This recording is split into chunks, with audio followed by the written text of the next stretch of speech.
शिव महापुराण प्रथम खंड 9वां अध्याय। ब्रह्मा जी बोले, हे नारद, भगवान सदाशिव की आज्ञा पाकर विष्णु भी कुछ देर बाद अंतधान हो गए और उन्होंने संपूर्ण लोक को ब्रह्मांड से पृथक कर दिया। अस्तु, उन्हीं सदाशिव की कृपा से शक्ति को प्राप्त कर मैंने ब्रह्मांड अर्थात सर्वोत्तम सृष्टि को उत्पन्न किया।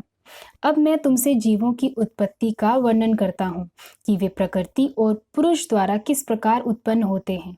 जब भगवान सदाशिव तथा उनकी परम शक्ति प्रकृति ने इच्छा की तो उनकी इच्छा द्वारा सर्वप्रथम बुद्धि की उत्पत्ति हुई।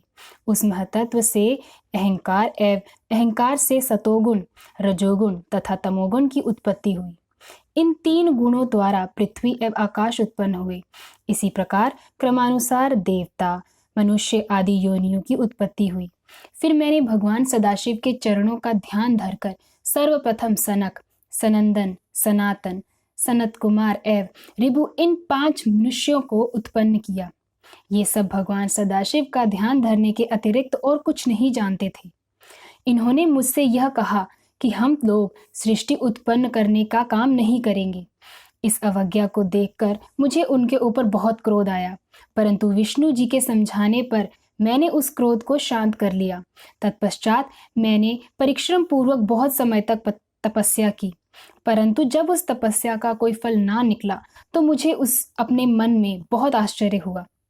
उस समय मैं भगवान सदाशिव की माया से ऐसा भयभीत हुआ कि मेरे नेत्रों से आंसुओं की बूंदें टपकने लगी। उस समय भगवान सदाशिव ने दयालु होकर मुझे सद्बुद्धि प्रदान की, जिससे मेरे हृदय में यह इच्छा उत्पन्न हुई कि यदि भगवान शूलपाणी ही मेरे पुत्र होकर जन्म लें तो संपूर्ण कार्य स्वयं ही सिद्ध हो जाएंगे।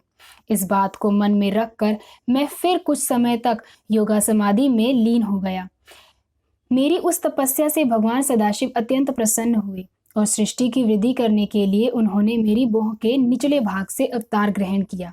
उन्होंने अपने उस अवतारी शरीर में वह चिन्ह प्रकट कर दिए जिन्हें मैंने सर्वप्रथम विष्णु जी के साथ उनका दर्शन प्राप्त करते समय देखा था।